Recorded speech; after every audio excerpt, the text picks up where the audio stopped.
The brain is the least understood organ, and yet is the very important organ because it literally runs our lives. Welcome to Mind Vault Podcast, where we unlock minds one story at a time. I'm your host, Dr. Clementine Chawane, and I'm looking forward to having thought-provoking conversations that will help you and your loved ones with regards to mental wellness and building resilience. Hello everyone, thank you so much for joining us on the Mind Vault podcast, where we unlock minds one story at a time.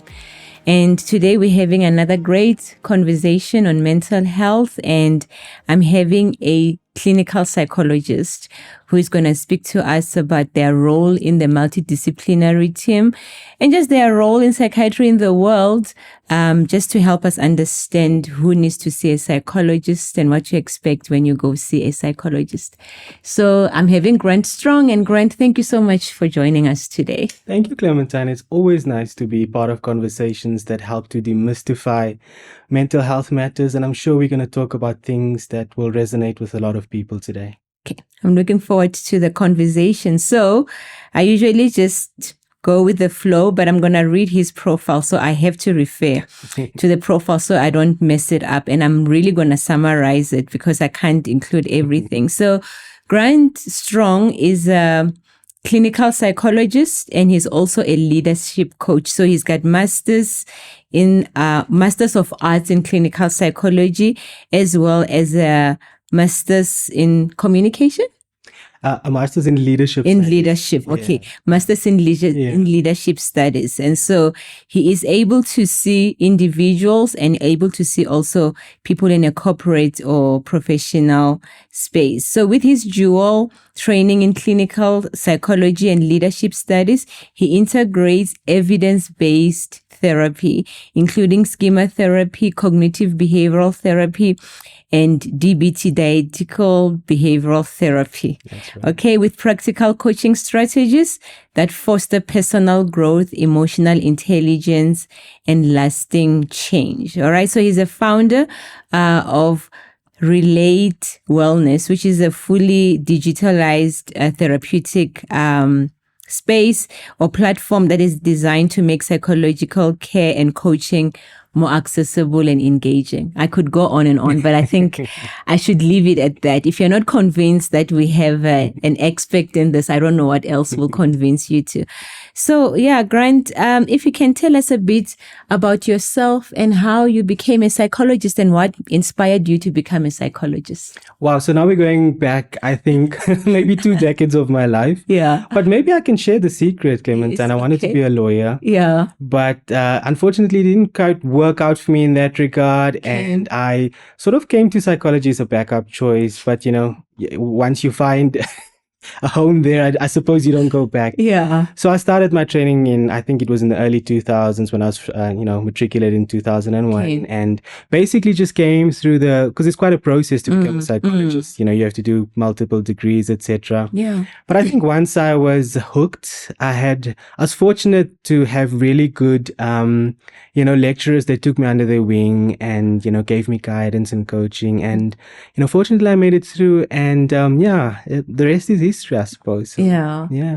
And how long did it take you? How long does it take for one to become a clinical psychologist, just for our students who are aspiring to pursue this as a career? Yeah. And not by default. Yeah. Who's looking towards it with intent, right? Yeah. So our training is going through a bit of an overhaul at the moment, but currently still you need a bachelor's degree, which is typically like a BA degree, or which is 3 years, or you can go the Bachelor of Psychology route, which I did, and I did that outside of South Africa, so I did it 4 years, which basically includes an honors degree. So with that, you come in then to a master's degree, which is another 2 years. So where are we now? About 6 years of study post-school. And then you come into an internship here and an ComServe here if you go the clinical route. So it takes you about, 7-8 years until you qualify. Certified clinical psychologist. And there's quite a bit. Yeah. Counseling psychologist, similar. So I think with the other specializations in psychology, be it counseling, educational, industrial and organizational. The only difference is that they don't have to do community service because they do their training outside of the Department of Health. Yes. Yeah. Yeah. Oh, okay. Yeah. All right. So I hope if you want to pursue a degree in psychology and become a clinical psychologist, you know what it is expected of you and how long that will take you. All right. And so you do both leadership and psychology. You know, is there a link? Is it different? Because some people can just go and do leadership course and become a leadership coach, you know, and you don't necessarily have to have been a psychologist. So how is the two linking and how does it work for you in synergy to each other? You know, Clementine, I think there is an inherent link in the sense that in the mental health industry, be it in the public service industry or in the private industry, we need good leadership. Yeah. We need good leadership in terms of making systems work, making mental health systems work, and bringing it, you know, to South Africans at scale. So it was really that prompted me, besides the fact that I think leadership studies, inherently, you study a lot of psychology as well, you study human behavior. Yeah. But my motivation and where I found the link was really trying to grow and transition from a clinician also to, you know, looking at mental health leadership, designing systems, programs, and really looking at it from a more broader mindset where, you know, we are still very, very much looking at a shortage of qualified mental health practitioners in South Africa. And we need to be thinking, you know, at a large scale. We need to think outside of the box to, you know, like make it accessible for more people. So it was really with that in mind that I thought that, you know, maybe I should go to a business school and, you know, learn a little bit about business leadership. Yeah. Okay. So what is psychology? You know, when I was reading your bio here, I see that it's called Masters of Art. Yes. Clinical psychology. Why do they call it art, and what is the science as well behind psychology? Well, psychology we now know as a you know, scientific field of inquiry spans now well over 100 years. Wow. You know, it was way back in, I think, 1901 where the first, you know, psychology laboratory was founded in Leipzig in Germany. And since then, the field has grown tremendously. Whether you have a Master of Arts degree, a Master of Science degree, whether you have an MPsych, whatever you call it, you're basically studying the exact same science of psychology and its application. So that really just depends on the route that you follow on an undergrad level and what a university may award to you. But essentially, it doesn't really matter what it's called. Once you are in a professional training program, you're learning evidence-based. Now, you ask a question about evidence-based. Now, I think that one of the myths and one of the misconceptions about what psychologists do is that we just sit and have a chat. Yes. We just have a feel-good chat, and, you know, we just, after that, you feel better. But it's actually not, right? It's a structured conversation based on sound, you know, principles that have been tested, concepts that have been researched and shown to be effective that we use in that conversation. And that's what makes it evidence-based, you know, so that we follow a protocol, so that we have a, you know, an idea in mind of where we're meeting someone and where we want to be guiding them towards. Effectiveness is all that it's about, really. At the end of the day, which is clinical evidence. So you don't go share your own personal opinion. If I were you, I would do this. You don't. You just give them scientific information to help guide them out. Because people would say things like, I don't want to see a psychologist. These people are human beings. They have their own problems. You know, how are they going to help me solve their own problems when they can't even manage their own lives sometimes? You know, is psychology really about solving problems, or is it helping people understand who they are and help them build the confidence on managing their own problems? Yeah, I definitely think so. Look, I think, yes, we are human beings. Yeah. We do have our own problems in our own lives. Yes. But it's really, problem solving is maybe a component of the therapy process. Okay. It's certainly not everything that it entails. You know, it's about helping people thrive, helping people grow, helping people understand the context that they find themselves in and the solutions that work for them. So it's also not about advice giving. Yeah. You know, it's sometimes just being a mirror that you act as a soundboard for people to really hear their own thoughts and feelings via you as a therapist, because you get to reflect it back and say, Clementine, what I'm hearing you say is that you've been thinking about X, Y, and Z, and it's been making you feel A, B, and C. Have I got you? And that might enable you to say, wow, hearing you say that back to me actually gives me a better appreciation of what's going on in my own mind. And therefore, I'll find my own solutions if that's what I'm looking for. Wow. Okay. All right. I think that was well said. Okay. So who needs to see a psychologist then? Should it be somebody who's battling with life? Should it be somebody who's going through a rough patch in their lives? Is it patients or is it everybody who should see a psychologist? In my view, I think you've said it, it's everyone. Yeah. We don't have to wait until we are in a complete crisis situation. We don't have to be broken. We don't have to be given this really difficult diagnosis to then start taking the first steps, because, psychology the psychologist's role in the multidisciplinary mental health care team is certainly not just about symptom management. Sometimes that's where we start. For someone who's in that situation. In a clinical setting, But you don't need a diagnosis to access, psychological care. You could simply be wanting to grow. You might find yourself in a situation where you're actually doing very well. So you might be getting married, you might have a promotion at work, and you might be expecting a baby. Now that's three major life transitions, in a short space of time, all for very good reasons. How do you navigate that? That could be the value of a psychologist who helps you, manage those transitions. So it's certainly not, we don't just operate from a disease model that you have to be ill to benefit from a session. So in that sense, anyone, and in that regard, just for interest's sake, many psychologists work with high performing individuals.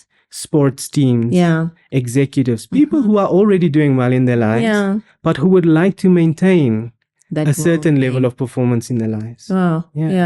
Because I read an article, and I think it was from a business newspaper or something, and they were talking about the millennials, and that the millennials, they're doing well because they're very driven individuals, but they are finding themselves in high positions, and they are finding out when they are in that space that they're actually the adults. And so, there's a manager who can't manage a crisis because they feel it's bigger than them. Their work says you are a manager, but I don't have the experience or the confidence to be able to manage, to manage things like that. Do you find that there are people who are battling with, like you're saying, promotion? So it's a good thing, something that they are celebrating, but somewhat they're battling, whether it's embracing it, because sometimes we are not ready for success. I think for me personally, what I fear is success. Failure is something that I have learned and I've navigated, but being successful intimidates me a bit because I feel like, well, I've never been that successful. I wonder if it won't change me. So sometimes I shy away from opportunities that would put me out there and make me be viewed as a successful person. So it's interesting that you're saying that not everybody who's coming to see a psychologist is really battling, So what is the psychology behind success, and why is it sometimes a necessity to see somebody when you are at the prime of your life or at the brink of your life? It's really interesting that you ask, because I've got two cases at the moment that I can contrast. One is really a manager, who's been in a position for a number of years and who's suffering burnout. And essentially, and we're dealing now with a rehabilitation kind of intervention to get this person back to work. And on the other hand, we have a young, vibrant, professional person who has excelled through the ranks quite faster than he's expected to. And that he expected himself, and now seeks coaching because he wants to find his voice. He wants to understand his leadership philosophy and dynamics, and really wants to invest in developing, good habits, good practices that, will not only benefit him, but his team and the organization at large. So, those are two very different kind of like people who would approach, a psychologist, particularly one with a coaching orientation. But you ask about what goes into the effectiveness. And, after a couple of years, I've I've kind of based my model on three things. Okay. Like my formula, if you will. Yeah. Which is really firstly about self-awareness. Okay. Right? Everyone understands themselves. Everyone knows who they are. But I often say the differentiator is when you're able to understand yourself the way that a psychologist does, it helps you add value to that self-understanding because you now have a structure. You can now start thinking of yourself in terms of life patterns, triggers, stressors, what coping strategies do you employ in what kinds of situations. When you're empowered with this kind of self-awareness, you're now able to help, not just navigate current situations, but situations to come in the future. The second thing is self-regulation. If you think about self-regulation, it's about bringing things into equilibrium, bringing things into balance. Maybe you're feeling too much of something. Maybe you're not feeling enough of something, right? So self-regulation is really about skill development. It's about developing the kinds of skills that brings you into balance, whether it's about your thinking, emotions, or certain behaviors. That's going to then take you progress from self-awareness to developing the kinds of skills that gets you closer to your goals. And then the third very crucial thing is self-expression. Because you see, Clementine, it's all about needs. And if you understand what your needs are and you develop the skills necessary to express it effectively, you are increasing the chances of people meeting your needs. Which in turn leads to your happiness, goal achievement, etc. So that's really what it's about. Okay. All right. I love that formula. I'm going to steal it and try and see if I can apply it to myself. But on the flip side is that you're also a clinical psychologist, meaning that you will meet people who have had a diagnosis from a psychiatrist or a GP, whether it be depression, anxiety, bipolar, schizophrenia, ADHD, substance disorders. How do you help somebody who has now this illness that we will say it's a lifetime illness, something that we're unable to cure and something that you're going to be able to live with? How do you help individuals in a clinical settings who have a diagnosis to navigate life with this thing hanging over them? And I would say in very much a similar fashion, it's just sometimes we adapt the pace that we work in. Sometimes I work more closely, with psychiatrists like yourself or other doctors or, other people in the medical, the multidisciplinary team, where we really find people in places where, some kind of symptoms really dominate their lives. So it may be in the form of them struggling to accept the diagnosis, confront the need to take medication on, more sort of a chronic level. Sometimes the patients themselves are quite okay with it, but then maybe their parents aren't or their partners aren't, right? So, in that regard, it's really about working on things such as acceptance of your situation, adherence or compliance, and really working closely with other, members of the team to start working towards stabilizing people. So sometimes that's the goal. That that your intervention is really going to be about stabilization. And that's first part of the project. Yes, the first part. And then, after some time, which could be months or even a year or longer, you now upscale your goals a bit to start looking, okay, what's next? The person is now more stable. They're more accepting of having a chronic condition. One in which they may, in which medication might play a pertinent role. But now they want to study. Now they want to work, get married. So now we kind of transition into that part of the project. Great. So we don't finish at stabilizing. We just don't want you to be stable. We want you to thrive. Hey, we spoke about it outside. How do you help people thrive, especially when they have a diagnosis? How do you help people thrive? And we can even extend to people just thriving, because just because you don't have an illness doesn't mean that you are thriving. And it's not always that the illness is holding you back. So how do we help people with an illness thrive? And how do we help people without any illness thrive as well? Yeah, very interesting question. So I use the word project. Okay. I often say a good starting point for us to think of what is therapy. For me, it's a project. A project has different phases, and you won't be seeing me continuously throughout those phases. There might be pauses. Yeah. In fact, within that bigger project in your life, I might not always be the leading therapist. Yes. Leading that project. Yeah. So let's think about this. Working on your mental health doesn't stop when your symptoms are under control. Yeah. Right? Because you've got bigger ideals in mind. You've got a bigger life that you want to live and work towards. So we really adopt that mindset that therapy is not just about symptom management. Yeah. But it's also a key to unlocking, things that that you might struggle to do so on your own. Let's talk about life patterns, for instance. Yeah. So if you're stuck in a continuous loop of the same things keep on happening to me. So I've moved 3 different jobs already. But why is it that I always feel, for instance, that people are after me? Yeah. And people don't want to be happy for me and, kind of put me, what is that all about? So therapy can help us unlock the pattern, understand it better, link it with, trauma that we've been through in our early lives, and help us transition through that. Okay. Great. Yeah. Yeah. All right. Okay. Because that's what I thrive for, and for me now that I have moved into this office and we have a vault behind us.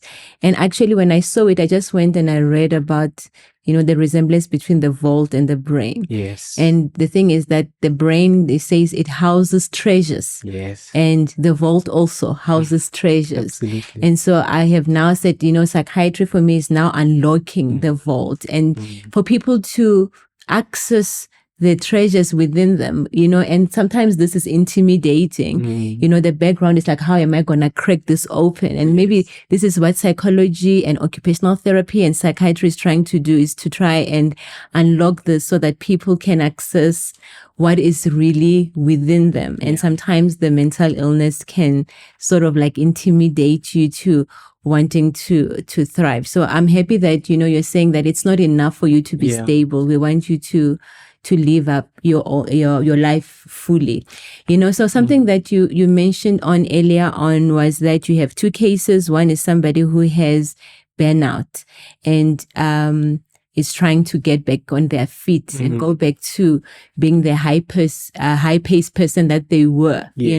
How does that work? I mean, how is mental health in a workplace such a big thing, and how do you help somebody who has bent themselves to go back with the confidence that they had before the setback? So I really love your idea and this metaphor that you're using, right? Yeah. And I would invite somebody to say, okay, well, let's just have a bit of a game plan. Yeah. It's not just about symptom management. Also accept that you're not just physically tired, you're emotionally tired. Right, Clementine? So when we're able to, kind of like unlock the vault, right? We're looking at the bigger picture, which is, let's understand how you got here. Yeah. Right? Yeah. And typically what the treasures that are inside the vault is really understanding that your coping modes, your coping strategy, which made you that high performer. So whether you're a perfectionist, whether you tackle things head on, or whether you use work as escapism. In other words, you're a bit of a workaholic and, rather than sitting and feeling sad and lonely, you rather work because that takes your mind off things. What getting inside the vault helps us understand is that coping strategy is what contributed to your brain, your body being tired. Yeah.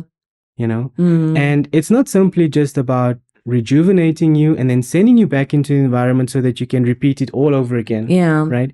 We want to unlock the patterns associated with the mindset and the behavior which got you in that position in the first place. And that means that going back to work, you probably now have to approach your philosophy of work. Yeah. Your philosophy of your work ethic and the way that you approach success probably has to be very different. Yeah. Otherwise, you're going to find yourself just, with a relapse. Yeah. Yeah. So it's really about understanding that, unlocking that is about an overhaul of, deep-seated core beliefs and the way that you see yourself and the way that you cope.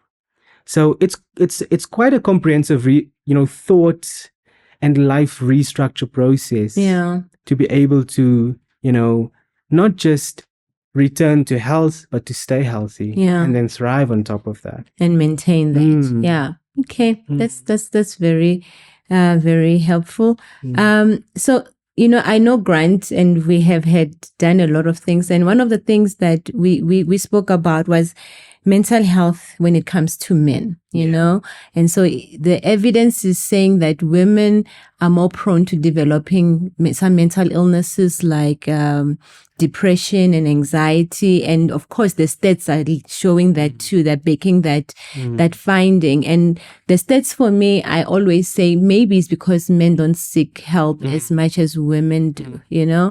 And I think in one of the seminars that we had, you spoke about the backstage, right? And how vulnerability helps. And so I just want to entice our viewers when it comes to that, when it comes to men seeking help, and the backstage concept that you spoke about, and how we can help deal with that, please. Yeah, certainly. And I agree with you. The statistics are probably very skewed because you only count the numbers based on the people that show up. Yes. Right? Yeah. And men don't show up because, there's a multitude of reasons. In our context, we can think of stigma, for instance. Yeah.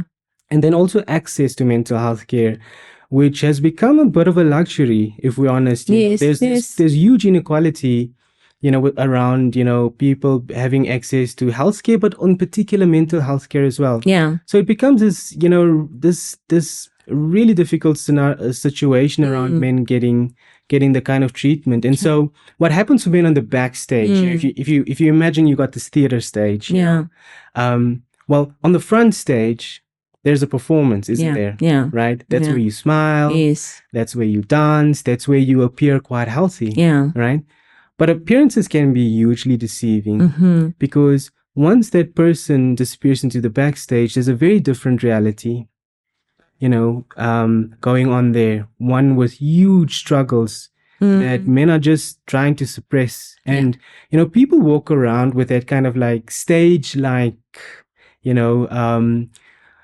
mentality where if you ask them how you're doing, we're doing great, we're doing fine, we're men, we're soldiering on, as we like to say. Yeah. But, quietly, they're battling. Behind the curtain, there's a vulnerable person for whom sometimes it gets all too much.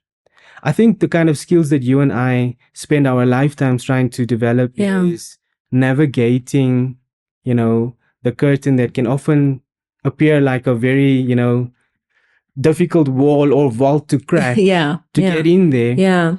To be able to say, hey, it's okay. Yeah. Hey, it's okay. We're all human in this way. It's okay to what's going on there backstage, shouldn't be, something that makes us feel shameful. That's just something that makes us human. Yeah. Right? Yeah. And so we kind of use these kind of like storytelling almost, methods to demystify, destigmatize mental health, particularly for men in this country, so that we, as a collective, as a society, can start changing our story and make it one that's more about healing, especially for our generations to come. Yeah. That's beautiful. That's beautiful, Grant. And so in closing, I want us to talk about something that we touched outside, and it was you saying that what you're learning is that leadership is built on the foundation of a healthy mental state, Yes. And I just wanted you to try and elaborate more on that, on what you mean, because what we're seeing is that most of us are aware of toxic leaders. Everybody's complaining about a toxic manager. And sometimes I want to qualify that, and I'm like, okay, tell me what is so toxic, because sometimes another person's definition of toxicity is different from our clinical term of what toxicity should be like. And then people will tell me that I have a boss who's like this and this and this and that. And you're like, okay, that sounds toxic, actually. And sometimes you can see that it's because people don't have a healthy mental foundation. And so now they're given this bigger position, and instead of uplifting others and helping the company grow, they're actually suppressing people. So how does leadership based on a healthy mental foundation look like in real life, and how do you help people make sure that even though now they're leaders and they're coming to you to say, you know what, actually I have a childhood trauma, how do you help them without them feeling like now it degrades them as a leader, and make changes while they're also in that position? I know it's a lengthy question, but you're smart enough to. But a very, Clementine, a very important one. You know? I think having worked in both settings, you know, clinical but also executive coaching. Well, when I was focusing on, you know, executive coaching and you know, going through these programs with leaders, I realized that many times one of my main recommendations is to invite them towards therapy, and not with me, but you know, in their lives, you know. And let's use a metaphor. You've got this car, right? And you know, of course you want to make the car look beautiful. You want to polish it, you know, you want to clean it, and it must be, you know, like shining from the outside.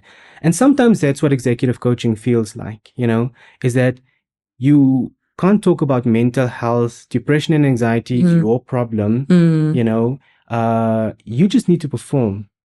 But mental health is really the engine. And, you know, if you've got a car beautifully polished, beautifully painted, shining on the outside, but an engine that's, you know, really struggling, what you have is a non-performing vehicle, right? To use that kind of metaphor. So I think there should be no compromise. You know, good mental health and, you know, leadership development go hand in hand. You can't have one without the other. And I often say to people, if your ultimate, you know, goal is to really work on your leadership, think a little bit about, you know, the foundation that you have in mental health first. You know, go in and understand yourself almost at that clinical level.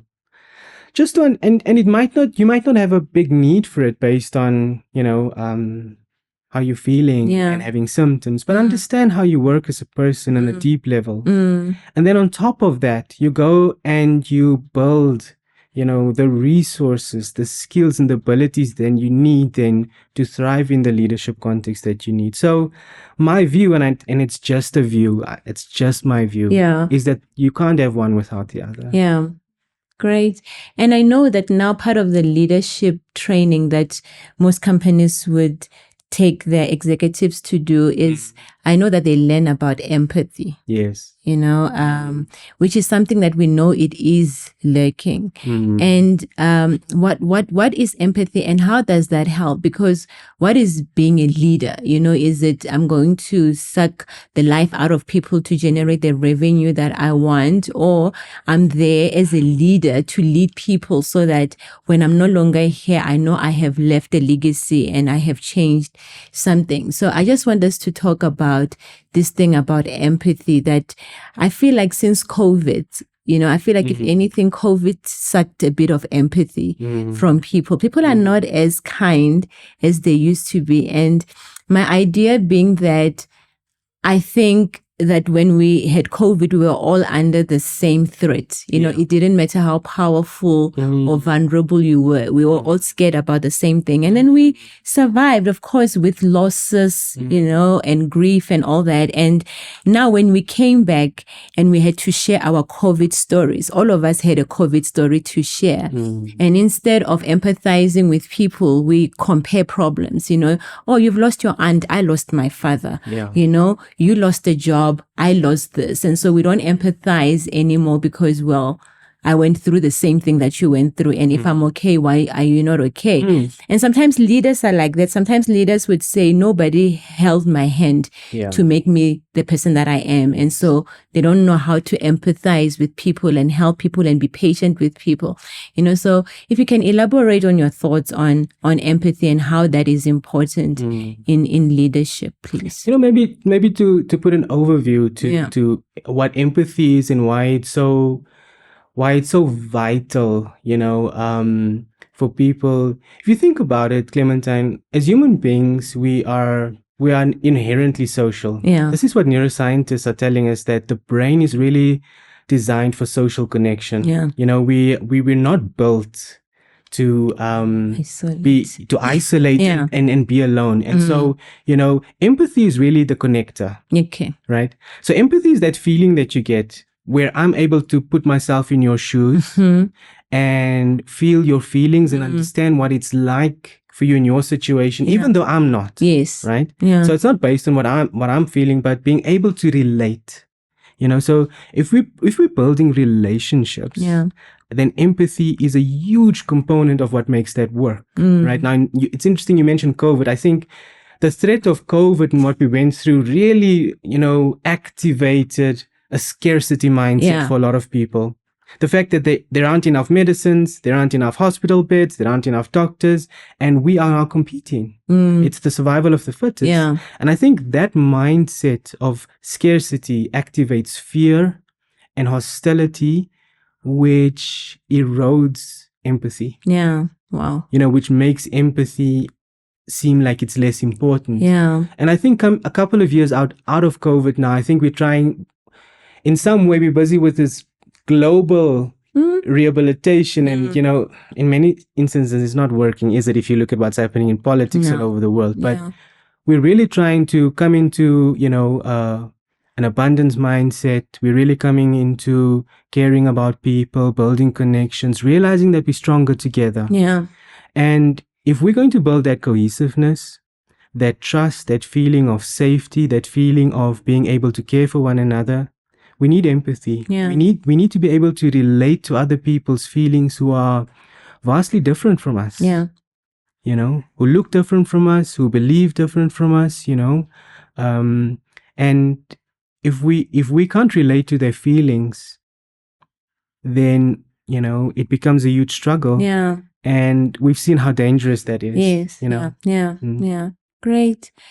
So wow, this is actually a very thought-provoking conversation that we are having. I'm learning so much from this, and so in closing, I want us to talk about stigma, which is something that we as mental health professionals and advocates, and we are really, really fighting against, and apparently also when I investigated on stigma, they were saying that some of us as healthcare professionals, we actually want to destigmatize the profession, not the illness, and so we spend our time trying to say, I'm important, you must respect me as much as you respect a neurosurgeon, and it's not so much that, so stigma is one of the things that prevents people from seeking help. All right. And like you're saying, help is not that I'm weak and falling. Help is that I'm successful and I'm doing well. And I just want to make sure that I'm healthy, So how do you address the issue of stigma in mental health, and how can we fight that to help people to come to us easily? It's such a difficult fight, isn't it? There's so much that goes into it, but maybe just to highlight one or two aspects, that might be relevant for us now. I think we have to really make use of the resources that's available to us in our current context. And what I mean is, we all know why we should fight stigma, right? Because it's about accessibility, right? We want people to freely access whatever service they need, for healthcare without shame, without fear, of increasing any burden in their lives if they do. And what I mean by saying make use of the resources at our disposal, what I mean is digitization. Okay.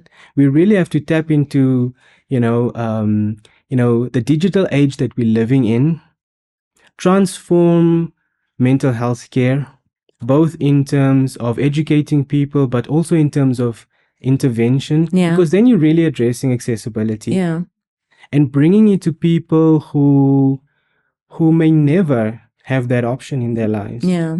The one thing that I think the digitization of mental health care at a large scale in South Africa can lead to is it can bring down cost. We can really start looking at low cost or lower cost mental health care, which is I believe one of the burdens, and perpetuating the myths and the stigma that mental health care is only for the really, really ill. Yes. Or for the very, very rich. Yeah. Right. Wow. And so for most of us, it's got nothing to do with us. Because we're neither. Exactly. And so if we don't create the systems that makes mental health care accessible for all, and taking advantage of the digital age that we're living in, we might never really get to win this battle with stigma. Yeah. Yeah. So, just about every kid, in a major town or city in South Africa has got a phone in their hands. Yeah. Let's bring mental health care to them. Yeah. Yeah. Yeah. So you would commend the podcast. Is it the podcast part of the digital? I think so. The Mindful podcast is definitely going in that direction. Yeah. Well done to you and your team. All right, Grant, thank you so much. I believe that this was a very great conversation that we had. And I will just allow Grant maybe to give us some take-home message. What would you like to say to the audience of Mind World podcast when it comes to psychology and mental health, please? Well, if they are regular listeners or viewers of the Mind World podcast, then they probably already know a lot. Yeah. So keep watching, keep listening. People sometimes just need that first step that they need to take, or that little bit encouragement. And let's offer it to them.